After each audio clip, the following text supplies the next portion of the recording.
samples after every flight. So and if we were going to spend a few days at an Army base, they'd give you tubes to drop down in there, get an oil sample, cap it off, mark it, and then keep it for whenever we got back to the main base, and they do all the analysis.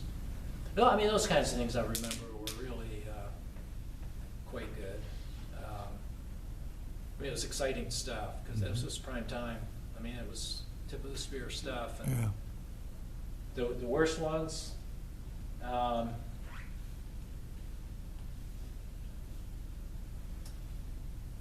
mean, there are a couple of times that I mean, we lost some people over there in accidents. I think those were the worst things. My flight commander was killed on the range. He don't know for sure what happened. He'd been a forward air controller in Vietnam. He'd been shot down a couple of times, survived all that. And then he was on the range with our squadron commander, and squadron commander was on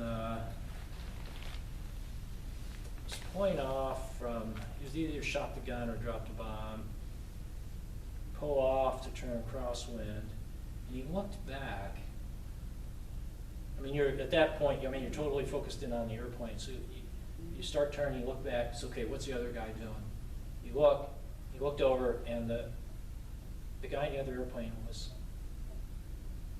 imminent to hit the water.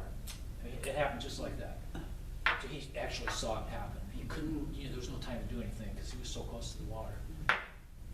You can't survive that. So, I mean, we lost 5 or 6 people over there over 3 years due to accidents. The squadron we had about 20 pilots in the squadron, so, pretty tight-knit bunch.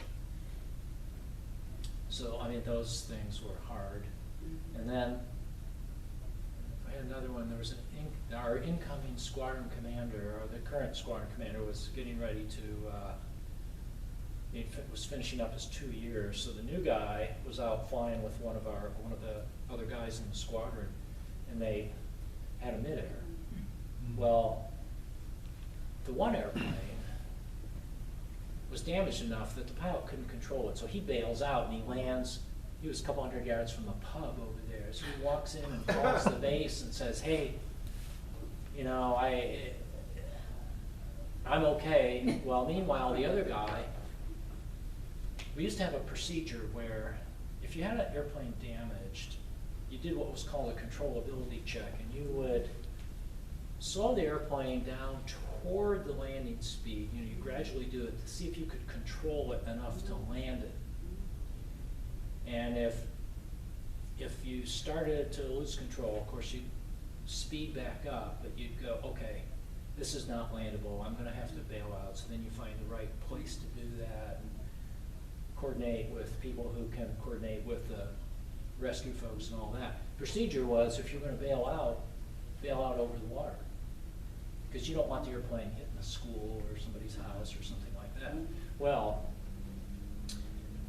the weather was not great. It was a windy day. The water in the North Sea is cold all the time. 6 months of the year we wore these were called poopy suits. And these were rubber suits that went underneath your flight suit, and they were tight on your wrists and neck.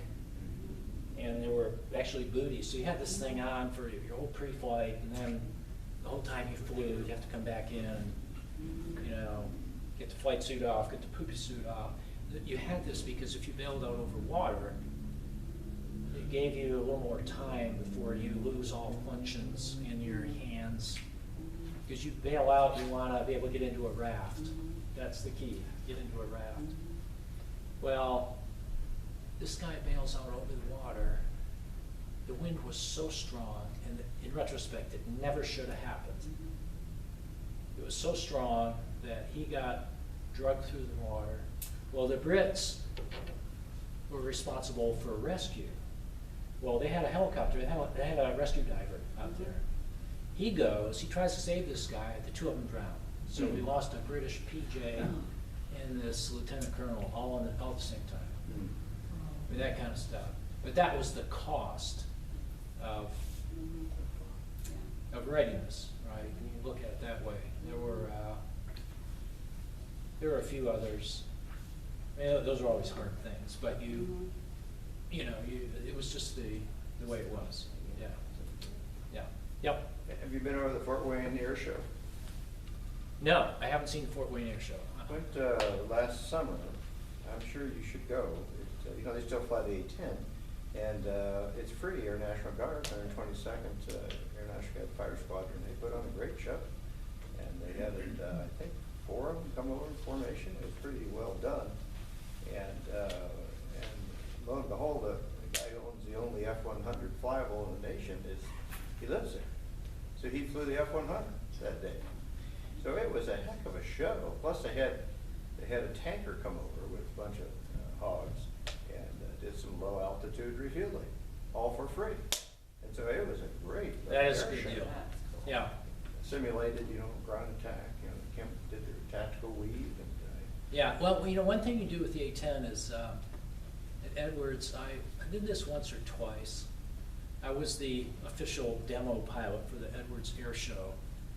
So one thing you can do with the A-10 though is you can do a great show because it's a big airplane, and when you turn it, it just looks big. Yeah, it's all low. And you can do this stuff down low and close because you're not going as fast as like the F-16s. The Thunderbirds will go way out there and come all the way back. But you don't have to do that in the A-10. You can do everything nice and close. Either. And yeah, it was fun to do that. So I think that's in June or maybe July. I can't remember. Yeah. Okay. So I have to. I'll look that up and see. Yeah. That would be because they have the airplanes there. Mm-hmm. Yeah, they still had 12. I think 10 of them. I think Fort Wayne. Fort Wayne, Indiana. I think Fort Wayne's going to F-16s. Though I think so. Or F-35s, one of the other. Yeah, they were hoping to get F-35s. We were talking to them about Yeah, they might do that. Had one on display. Yeah. So okay. Anything else? All right. Now We're we'll good.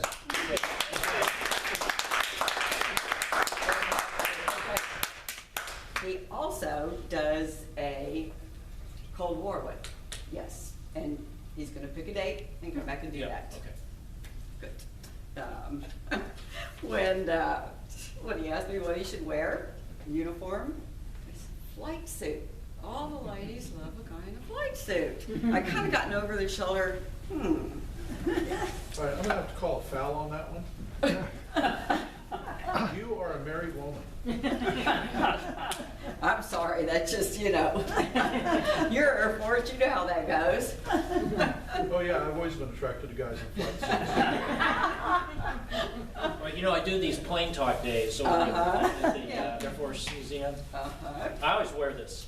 Yeah. I always do. Because And you're probably the most popular person there. So the ones I do are around Armed Forces Day in May, Air Force Birthday, and then Veterans Day. So I always wear this. And at the A-10 there, it's nonstop. From 10 in the morning till 4 in the afternoon, nonstop. Because it's a very popular airplane. Yeah.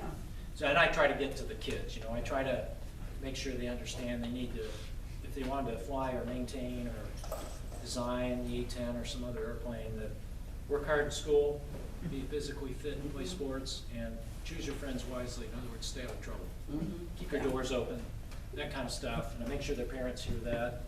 Yeah, that's the biggie, make sure the parents I hear have it. I got lots of extra patches and things, do giveaways for them, but yeah, so I keep this at the ready for that stuff Yeah. too.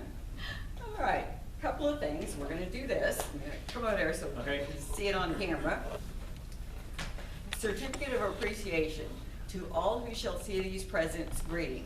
The certificate is awarded to John L. Jack Hudson, Lieutenant General, United States Air Force, retired, in honor of his service to our great nation and his continued dedication, commitment, and support of the ideals of patriotism in his 8th March in the year 2023. All right. Thank you, Ken. Oh, yes. So we like to give gifts. Daniel, you handle this one? We like to give gifts to our, speakers. Now, I told Mark that the other day that you were looking at the Air Force yearbooks, the Academy ones. You didn't find yours. Merry Christmas. Oh, my gosh. 2 days. Yeah, we Look at marked it. yeah, we marked where you were. Yep. Very Brings back good. memories. Yeah. And we're the only people to have signed it. Mhm.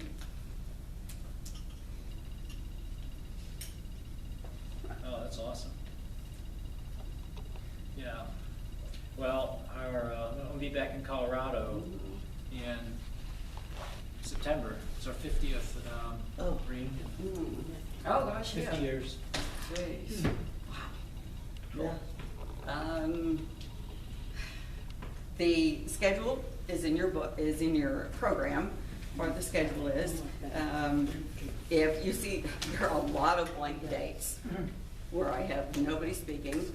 If you know somebody, if you have a good story to share, if you're a good speaker, if you like to speak, if you know of somebody, send them my way.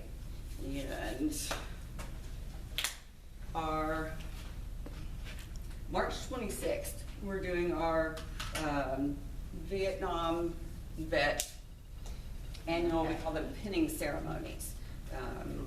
We have the lapel pins that the DOD provides, and we present those and some other documents, and we're gonna do that here. So, and then the Military History Muster, Memorial Weekend. If anybody wants to set up a display, you know of anybody, they go straight to Mark. And, do you have anything? Yeah, you get to do part. I get the honor of making some closing comments. Okay, yeah, go for it. General Hudson and I go back a little ways.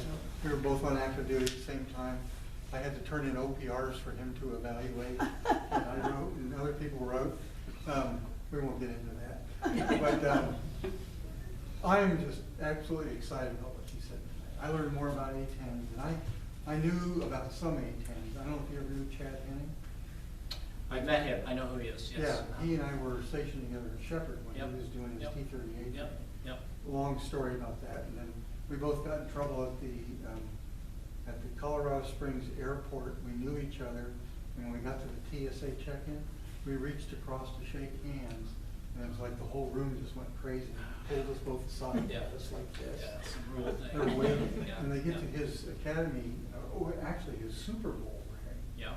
and they were He's a really big guy. huge guy. Yeah. But I don't know if you remember this, but we met a couple months ago in line at Kroger's. So, anyway, you're one of these people I look up to. Really admire what you've done, what you continue to do, especially working with kids and all. And it is an honor to hear you speak tonight. Thank you.